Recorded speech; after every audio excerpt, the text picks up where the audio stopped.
સુખારમાં મેલડી જે ભક્તિ કરતા હોય તે વધારે કેમ દુઃખી થાય છે એ વાત ઉપર માતાજીએ શું પ્રવચન આપ્યું તે આપણે આગળ વિડીયોમાં જોશું. જય માતાજી. ખૂબ લાડ હતો. હું નાનો દીકરો છું સૌથી, અને નાના દીકરાને કે બહુ પ્રેમ હતો. તો સમજી લો એ તમારી શિકોતરના એ દીકરા જોડે જ આશા હશે, કંઈક કરશે તો મારો આ દીકરો કરશે, મારું બીજું કોઈ નહીં કરે. આ શું ખોટું? એટલે જે સીધો હશે, ભક્તિ ભાવ વાળો હશે, એને વધારે દુઃખ પડે. ઓપરેશન આજનો મોટા મોટો પ્રશ્ન એવો કે મારી જેમ ભક્તિ કરે સારું એમ વધારે તકલીફ.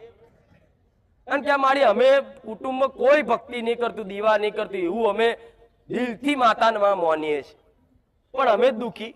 તો બધા અમારો મજાક કરે છે કે જો ને આખો દા માતા માતા કરે, માતા એને શું આલ્યું એવું કે છે ને. આવા મેણાય તમે હોભરો, હું જોઉં છું. પણ આવું મેણું ભલે તમે કોઈ મારે, પણ તમારે શું કરવાનું? હોભરવાનું. તમારા પિતૃ પૂર્વજ હોય ને એ તમને દુઃખ નાખે એટલે નાખે કે કંઈક કરતા ભુવા જોડ જાય છે, મજબૂર કરે તમને. ના જવું હોય ને, જો કંઈક સાનિધ્યમાં એવા આવે છે, પેલા નાસ્તિક થઈને ફરતા, એકદમ નાસ્તિક હતા, જગતમાં માતા ભગવાન જેવું કશું હોય નહીં, એ મારા સાનિધ્યમાં આવતા થઈ ગયા છે. એના એવું હતું કે આ બધું અંધશ્રદ્ધા છે, એ મારા સાનિધ્યમાં આવતા થઈ ગયા છે.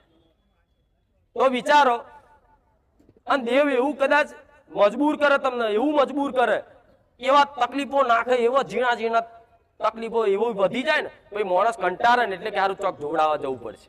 એટલે ભુવા જોડે જાઓ, પૂર્વજ બતાવો, કોઈ મેરડી બતાવો, કોઈ સદી બતાવો, તો એમાંથી સાચી કઈ એ પ્રશ્ન કરો ને. તો તમારી કુળદેવી માતાને જો હૃદયથી ને દિલથી માનતા હશો, કેવું પોતાની માં છે એમ કરીને માનતા હશો ને, તો મારા જેવું સાનિધ્ય તમારી માં, તમારો કુળનો દીવો અને તમારા પૂર્વજો મારી જા ધોમ લઈને આવી છે. જો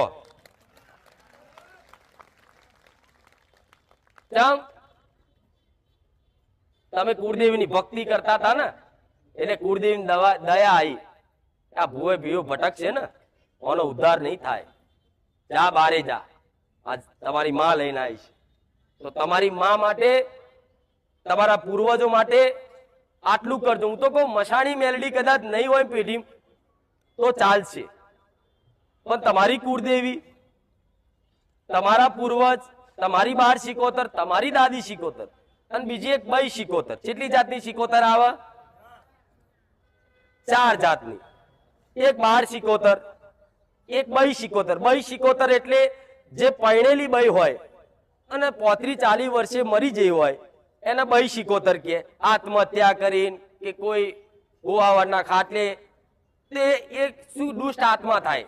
જેટલી નાની ઉંમરમાં જઈ હોય ને એટલી વધારે ખતરનાક થાય. જેમ કે એને જીવનમાં કશું જોયું જ ના હોય અને અનુભવ કર્યા જ ના હોય, સુખ ભોગવી જ ના હોય, એટલે પેલા મૃત્યુ થઈ ગયો એટલે દુષ્ટ થાય. એટલે બાર શિકોતર, બઈ શિકોતર અને દાદી શિકોતર. દાદી શિકોતર 70 વર્ષે થાય ને 80 વર્ષે થાય. જેવો તમારી દાદીનો મોહ હોય એ પ્રમાણ થાય. અને ચોથી વહાણવટી શિકોતર. બરોબર ને? શિકોતર એટલે કોઈ બઈ હોય ને એ ભગવાનના ઘેર જાય, દેવ થાય, એનું નામ શિકોતર કહેવાય. બરોબર? હવે તમે જાણો જ છો કે અમારી બાર શિકોતર હતી, તો એમાં બેહાડવામાં એની જો સોદા કરવાના હોય. વિચારો, તમે જાણો છો કે મારી દાદી મને સપનામાં આવેલી છે, મારી દાદી થઈ છે અને એનો જીવ અમારામાં હતો, તો શું એને બેહાડવા માટે એને સોદો કરવો પડે કે બા તું સારું કરે તમે તને બેહાડીએ? પણ બાને આખા ગામની ભૂખ લાગી હોય અને તમે કોઈ ભૂખ્યો માણસને એમ કહો કે જા પાણી ભલાય, તો કે બાપા મને બહુ ભૂખ લાગી છે, મને ખાવા દે. પછી તું કે તો ચોકડીએ હાઈવે જવું અને તું કે તો ચા લઈ આવું, પણ મેં પેલા મને કંઈક ખાવા દો. એટલે ભગવાન તમારું પૂર્વજ, તમારી શિકોતર માતા તમને પ્રમાણે હારું પેલા કરી શકે છે કે પેલા જાઓ દીકરાઓ તમારું હારું કરી દઉં અને પછી હું માતા બેહું. પણ એના સત તો હોવું જોઈએ. જેમ હું મેલડી છું તો મારા સત અનંત છે. તો જો તમે મને નહીં કહેતા તો એવું કામ કરી આલું છું. કોશો તો બરોબર છે, પણ નહીં કીધું, જેને પ્રાર્થના નહીં કરીને એના મેં કામ કરી આલ્યા. ચમ કે મારા સત છે. તો તમારે શીખોતર, તમારી બહાર શીખોતર, તમારા પૂર્વજોનો તમારું કામ કરવું છે. તમે અરજી મૂકો છો ને કે દીકરાને નોકરી મળી જાય, દીકરાને સંબંધ થઈ જાય, મારા પૂર્વજને બેહાડું. પણ દીકરાને સંબંધ કરવા અત્યારે પૂર્વજ રાજી છે, પણ એનામાં કંઈક સત્તો પૂનતો નાખો, તમે બેલેન્સ તો નાખો, પાવર તો કંઈક આલો તો પાવર વાપરે. આ શું ખોટું? એના કઈ પાવર હોય તો એ પાવર નો યુઝ કરી શકે ને. લો બેટરી હોય અને પછી મોબાઈલ હેડ તમારો બેટરી લો હોય તો મોબાઈલ હેડ છે, એના માટે ચાર્જિંગ કરવું પડે. અને ચાર્જિંગ તો બરોબર છે, ચાર્જિંગ વગરનો મોબાઈલ નકામો હોય છે, એના માટે ડેટા પૂરવા પડે. એવી રીતે પૂર્વજ છે ને એ ખાલી બેટરી સમજો તમારી ઘરની, ખાલી ખાતું છે, જેમ કે આને કોઈ પૂનદોન બહુ કર્યા નહીં. હવે તમે ખાલી શું કરો, વધાર નહીં, તમારા પિતૃ પૂર્વજ શીખોતર 12 શીખોતર ને ખાલી પાટલી પર દીવો કરી અને એને વ્યવહાર આલો ને અને પાણી પીવડાવો ને, એટલે આટલા વર્ષોથી જે એની ભૂખ હોય ને એને શાંત થઈ જાય. શાંત થઈ જાય એટલે આનંદ થઈ જાય ને કે ઘણા વર્ષો પછી મને કોઈએ પાણી પીવડાવ્યું. પાણી તો એ પીવા નહીં આવવાનો રૂબરૂ, પણ તમે એને ધરાવશો ને અર્પણ દેવને તો શું સૂક્ષ્મ રૂપે તમે મન માતા નામ કરીને ધરાવો એટલે હું પામી લઉં છું ને, એવી રીતે તમારા પૂર્વજને ખાલી ધરાવો ને, એમ પાણી ધરાવો ને એટલે એને જે તરસ લાગી હોય, ભૂખ લાગી હોય ને એનો સંતોષ થઈ જાય પેટમાં. જેમ તમને ભૂખ લાગી હોય અને ખાઈ લો પછી તમે ત્યાં શાંત થઈ જાઓ અને ભૂખ્યા હોય ને કોક તમને કઈ કહે તો કેવું મગજ જાય છે.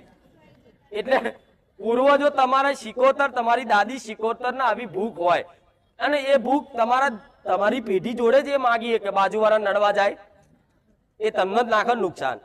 કઈક કરતા કે છે આ મને હાલત, પણ તમે જો પાટલી પર ખાલી આટલું કરી એના નોમથી વધાર નહીં, પણ થોડું 5 કિલો, 11 કિલો, 25 કિલો તમારી યથાશક્તિ પ્રમાણે તમે ખાલી એમ કહો ને કે મારા પૂર્વજ, મારા દાદા એને બેહાડ્યા છે ભગવાન, એના ખાતામાં ગાયોનો પૂરા નાખું છું, લો જમા કરજો.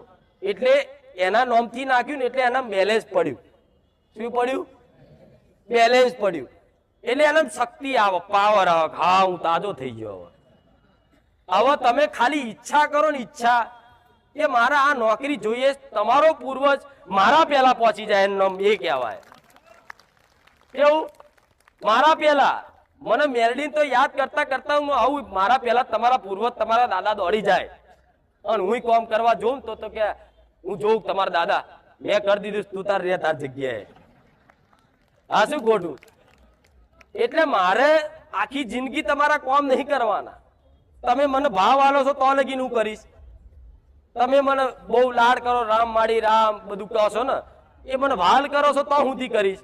પણ આ જીવન તો કોઈ મને વાલ કરવાના નહીં, જેમ કે મનુષ્ય છે, કાલ મગજ ફરી જાય, કાલ બીજે. આ શું ખોટું? એટલે મારે તમને એ બતાવવું છે કે મોટી મોટી માતાઓ તમે ખોરો છો, મશાણી મેલડી, સધી માતા, પણ પહેલા તો તમારા ઘેર તમારા લોહીએ લાગતા પિતૃ પૂર્વજ શીખોતર 12 શીખોતર ને રાજી કરી લો. માતાનું કોઈ દુઃખ હશે ને તો તમારી નોની અમથી 12 શીખોતર આવડી હશે, જેટલી આવડી ને, પણ મશાણી મેલડીને રોકશે કે ઉભી રે મારી વસ્તી છે. એવું આ તમને નવી વાત લાગશે. આટલી નોની 12 શીખોતર મશાણી મેલડીને રોકે કે એવી જ એવી ના. પણ પોતાની માં હોય ને કે પોતાનો દીકરાને કોઈક મારતું હોય ને તો એ માં કદાચ એના હોર ઝીલી લે પણ એને મારવા ના દે. એના વતી 12 શીખોતર કદાચ દુઃખ વેઠી લે પણ તમારી હુંધી અગરી ના પહોંચ ના આવવા દે. એનું નામ માતા કહેવાય. ડૂરું ભટકવા જતું હોય તમારી માં તરત ટકોર કરે, દીકરા આ ખોટું છો ના કરતો. થાય છે કે નહીં? અત્યારે ચોક જાઓ અને મારા સાનિધ્યમાં આયા પહેલા તો તમે ફર્યા જ છો જોન, તો જે તે બધું કર્યું, ખાધું પીધું બધું, પણ હવે મારા સાનિધ્યમાં આયા પછી તો કદાચ રોડ ઉપર હોની નોટ મળી હોય ને તો વિચાર કરે હોની નોટ તો લઈ લે પણ સારું કોકનો નેહાકો લાગશે તો. આવું થાય છે કે નહીં? આને કહેવાય સદબુદ્ધિ, આને કહેવાય મારા આશીર્વાદ. કે આવી પ્રેરણા થાય છે ને ત્યારે કોકના 100 રૂપિયા પડી ગયા છે અને હારું કોકના જેના પડી ગયા છે અને આખો દાડો મજૂરી કરીને લાવ્યો છે બાપડો અને એના 100 રૂપિયા પડી ગયા અને કદાચ આપણે લઈશું તો એનો નેહાકો નહીં ને તો તમને એવું થાય કે લાય 100 રૂપિયા મળ્યા છે તો 100 રૂપિયા કૂતરાને બિસ્કીટ લાઈ ખવડાય દઉં. આવી સદબુદ્ધિ આવી કે નહીં? આવી પ્રેરણા થઈ કે નહીં? બજારમાં તો કરિયાણા દુકાને કોઈ દીકરીઓ લેવા જાય, કોઈ કરિયાણું કોઈ શાકભાજી કદાચ 50 ની નોટ વધારે આવી જાય ને તો એ પાછા દે લે ભાઈ આ તે વધારે આલ્યા. મારા હરામનું ખાવું, કોકના હકનું છીનવવું, આ બધી સદબુદ્ધિ આવી ને આ મારા આશીર્વાદ પડ્યા કહેવાય. આ તમારી ઘરની માના આશીર્વાદ પડ્યા કહેવાય કે જેથી તમને સારી પ્રેરણા થઈ સતના માર્ગે ચાલવાની, સતના માર્ગે આવવાની. પણ ધીરે ધીરે આ જ માર્ગ ચાલી રાખજો. ગમે તેવી કદાચ કઠિન પરિસ્થિતિ આવે, ગમે તેવા દુઃખના પહાડ તૂટી જાય, પણ આનો આ માર્ગ છોડતા નહીં. હું